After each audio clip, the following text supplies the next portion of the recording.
আমাদের প্রাচীন সভ্যতা সম্পর্কে যেটুকু জানা আছে সেই জ্ঞানকে প্রশ্নের মুখে ফেলতে পারে তাইওয়ানের কাছে একটি ডুবে থাকা পিরামিড। সম্প্রতি ঘটনাবলী অনুসারে তাইওয়ানের কাছে একটি ডুবে থাকা পিরামিড আমাদের প্রাচীন সভ্যতার সম্পর্কে গবেষকদের ধারণাকে কঠিন চ্যালেঞ্জের মুখে ফেলে দিয়েছে। জাপানের রিউকিউ দ্বীপপুঞ্জের কাছে সমুদ্রপৃষ্ঠ থেকে মাত্র ৮২ ফুট নিচে রয়েছে ইয়োনোগুনি মনুমেন্ট। ১৯৮৬ সালে আবিষ্কার হওয়া প্রায় ৯০ ফুট উঁচু বিশাল কাঠামোটিতে ধারালো কোণযুক্ত বিভিন্ন ধাপ রয়েছে। পিরামিডের আদলে বড় বড় পাথর দিয়ে তৈরি হওয়ায় ইয়োনাগুলি মনুমেন্ট ঘিরে দীর্ঘদিন ধরেই আগ্রহ রয়েছে গবেষকদের। সম্পূর্ণরূপে পাথর দিয়ে তৈরি স্থাপনাটি মানুষের তৈরি বলে মনে করেন অনেকেই। গবেষকদের তথ্যমতে পাথর পরীক্ষা করে ইয়োনাগুলি মনুমেন্ট ১০,০০০ বছরের বেশি পুরনো বলে ধারণা করা হচ্ছে।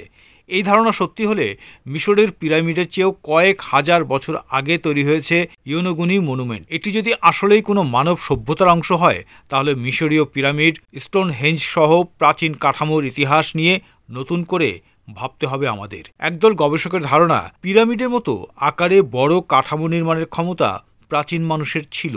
কৃষিকাজ বিকাশের সঙ্গে সঙ্গে এমন কাঠামো তৈরির ক্ষমতা মানুষের বিকশিত হয়েছিল। কোনো উন্নত সভ্যতা হয়তো এমন বিশাল ধাপযুক্ত পিরামিড নির্মাণ করেছিল।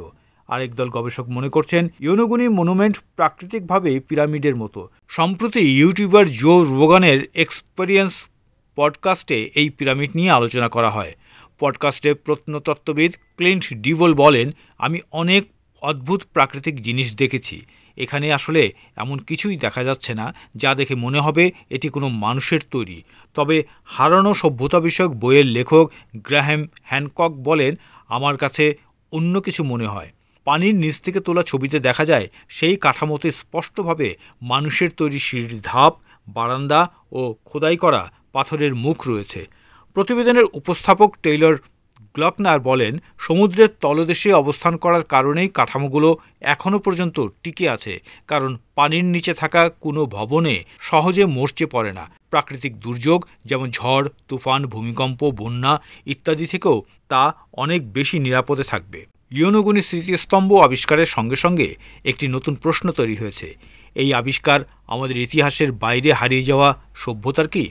এটি মানব সংস্কৃতির অস্তিত্বের দিকেও ইঙ্গিত দিয়েছে, যা লিপিবদ্ধ ইতিহাসের অনেক আগে থেকেই বিকশিত হয়েছিল। লেখক গ্রাহাম হ্যানকক, যিনি হারিয়ে যাওয়া সভ্যতাগুলির উপর তার গবেষণার জন্য পরিচিত, পরামর্শ দিয়েছেন যে এই স্মৃতিস্তম্ভটি মানবজাতিকে এত বিশাল কাঠামো নির্মাণে সক্ষম বলে মনে করার অনেক আগেই একটি উন্নত সমাজ দ্বারা নির্মিত হতে পারে। এই দাবি যদি সত্য প্রমাণিত হয় তবে এটি প্রতিষ্ঠিত ঐতিহাসিক সময়রেখাকে চ্যালেঞ্জ করতে পারে এবং প্রাচীন মানব ক্ষমতা সম্পর্কে আমাদের ধারণাকে নতুন আকার দিতে পারে। ইয়োনোগুনি মনুমেন্ট আবিষ্কারের সঙ্গে সঙ্গে একটি নতুন প্রশ্ন তৈরি হয়েছে।